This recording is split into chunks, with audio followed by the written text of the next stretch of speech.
ಬೈಕಂಪಾಡಿ ಪ್ರದೇಶದಲ್ಲಿರುವ ಕರ್ಕೇರ ಮೂಲಸ್ಥಾನದಲ್ಲಿ ನಾಗನಕಟ್ಟೆಗೆ ಹಾನಿ ಮಾಡಿದ್ದಲ್ಲದೆ ಕಾಣಿಕೆ ಹುಂಡಿ ಮೂಲಸ್ಥಾನದ ಕಚೇರಿಯಲ್ಲಿದ್ದ ಕಪಾಟು ಹಾಗೂ ನಂದಿ ವಿಗ್ರಹವನ್ನು ಪುಡಿಗೆಯ್ದ ಘಟನೆ ಬೈಕಂಪಾಡಿಯಲ್ಲಿ ನಡೆದಿದೆ.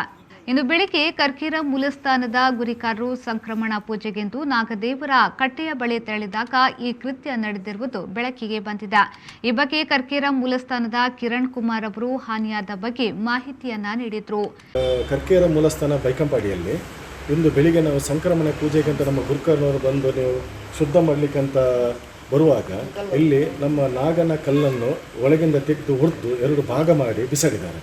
ಹಾಗೆ ಶಿವಲಿಂಗ ಉಂಟು, ಶಿವಲಿಂಗ ಮಿಸ್ಸಿಂಗ್, ಶಿವಲಿಂಗ ಇಲ್ಲ. ಹಾಗೆ ಅದರ ಸೈಡಲ್ಲಿ ನಂದೀಶ ಉಂಟು, ನಂದಿಯನ್ನು ಸಂಪೂರ್ಣವಾಗಿ ನಾಶ ಮಾಡಿ ಇದು ಮಾಡಿದ್ದಾರೆ. ಒಂದು ಬಿಂಬವನ್ನು ತೆಗೆದು ಬಿಸಾಡಿದ್ದಾರೆ ಎಲ್ಲಿಗೆ, ನಮ್ಮ ನಾಗನ ಕಟ್ಟೆಗೆ. ಮತ್ತು ನಾಗನ ಕಲ್ಲನ್ನು 2 ತುಂಡು ಮಾಡಿ ಕೆಳಗೆ ಹಾಕಿದ್ದಾರೆ. ಮತ್ತು ನಮ್ಮ ಮೇನ್ ಇದಕ್ಕೆ ಶ್ರೈನಿಗೆ ಹೋಗಿ ಅಲ್ಲಿ ಚೆಲ್ಲಪಲ್ಲಿ ಮಾಡಿ ಹೋಗಿದ್ದಾರೆ. ಮೇನ್ ಗೇಟ್ ಹಾಗೆ ಉಂಟು. ಮತ್ತು ನಮ್ಮ ಆಫೀಸಿಗೆ ಹೋಗಿ ಚೆಲ್ಲ ಮಾಡಿ ಏನು ವಸ್ತುವನ್ನು ಕೊಂಡೋಗಲಿಲ್ಲ. ಇಲ್ಲಿ ಇದನ್ನು ನಾಶ ಮಾಡಲಿಕ್ಕೆ ದಾಳಿ ಮಾಡಿದ ಹಾಗೆ ಮಾಡಿದ್ದಾರೆ. ಇದು ಕರ್ಕೇರ ಮೂಲಸ್ಥಾನ ಬೈಕಂಪಾಡಿಯಲ್ಲಿ ಇವತ್ತು ಬೆಳಿಗ್ಗೆ ಅರ್ಧ ನಾವು ಸಂಕ್ರಮಣಕ್ಕಂತ ಬೆಳಿಗ್ಗೆ ಬರುವಾಗ ಈ ಇದನ್ನು ನೋಡಿದ್ದೇವೆ ನಾವು. ಘಟನಾ ಸ್ಥಳಕ್ಕೆ ಮಾಜಿ ಶಾಸಕ ಮೊಯ್ತೀನ್ ಬಾವ ಹಾಗೂ ಸ್ಥಳೀಯ ಕಾರ್ಪೊರೇಟರ್ ಸುಮಿತ್ರಾ ಕರಿಯಾ ಅವರು ಭೇಟಿ ನೀಡಿ ಪರಿಶೀಲನೆ ನಡೆಸಿದ್ರು. ಘಟನಾ ಸ್ಥಳಕ್ಕೆ ಪೊಲೀಸರು ಆಗಮಿಸಿದ್ದು ತನಿಖೆಯನ್ನ ಮುಂದುವರೆಸಿದ್ದಾರೆ. ಇದೇ ವೇಳೆ ಮಾತನಾಡಿದ ಮಾಜಿ ಶಾಸಕ ಮೊಯ್ತೀನ್ ಬಾವ ಅವರು ಇಲ್ಲಿ ಶಾಂತಿ ಕದಡುವ ಕೆಲಸ ಮಾಡುತ್ತಿದ್ದಾರೆ. ಇಂತಹ ಘಟನೆ ನಡೆದಿರುವುದು ದೌರ್ಭಾಗ್ಯ ಎಂದು ಹೇಳಿದ್ರು. ಇವತ್ತು ಬೆಳಗ್ಗೆ ನನಗೆ ನಾನು ವಾಕಿಂಗಲ್ಲಿರುವಂಥ ಸಂದರ್ಭದಲ್ಲಿ ಒಂದು ಫೋನ್ ಕರೆ ಬರ್ತದೆ.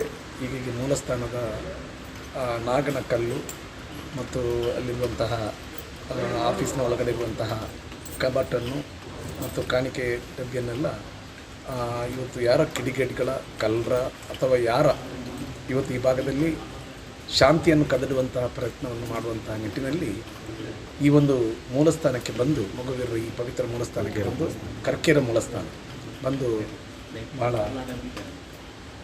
ನೋವನ್ನು ಮಾಡಿದ್ದಾರೆ. ಇದು ಎಲ್ಲರೂ ಖಂಡಿಸುವಂಥ ವಿಷಯ. ಇವತ್ತು ದೇವಸ್ಥಾನ, ಮಂದಿರ, ಮಸೀದಿ ಇಂತಹ ಪ್ರದೇಶಗಳಲ್ಲಿ ಯಾರಾದರೂ ಕಿಡಿಗೇಡಿಗಳಿಂದ ಕೆಲಸವನ್ನು ಮಾಡುವಂತಹ ಸಂದರ್ಭದಲ್ಲಿ ಕೋಪು ಭಾವನೆ ಸ್ವಾಭಾವಿಕವಾಗಿ ಕೆರಳುತ್ತದೆ. ಆದ್ದರಿಂದ ನಾನು ಪೊಲೀಸ್ ಅಧಿಕಾರಿಗಳಿಗೆ ಕೂಡಲೇ ಫೋನ್ ಮಾಡಿದ್ದೇನೆ. ಮಾಡಿ ಅವರು ಪೊಲೀಸ್ನವರು ಈಗ ಕೂಡಲೇ ಬಂದಿದ್ದಾರೆ. ಈ ಭಾಗದಲ್ಲಿರುವಂತಹ ಎಲ್ಲ CCTVಗಳನ್ನು ವಾಚ್ ಮಾಡಿಕೊಂಡು ಯಾರು ಕಿಡಿಗೇಡಿದ್ದಾರೆ, ಕಳ್ಳರಿದ್ದಾರೆ ಅವರನ್ನು ಕೂಡಲೇ ಬಂಧಿಸುವಂತಹ ಕೆಲಸ ಮಾಡಬೇಕು ಅಂತ ಹೇಳುವಂಥ ಮಾತನ್ನು ಈ ಸಂದರ್ಭದಲ್ಲಿ ಹೇಳ್ತಾ ಇದ್ದಾರೆ. ನಾಗನಕಟ್ಟೆಗೆ ಹಾನಿ ಮಾಡಿದ್ದಲ್ಲದೆ ಅಲ್ಲೇ ಸಮೀಪದಲ್ಲಿದ್ದ ಶಿವಲಿಂಗ ಮೂರ್ತಿಯು ನಾಪತ್ತೆಯಾಗಿದೆ.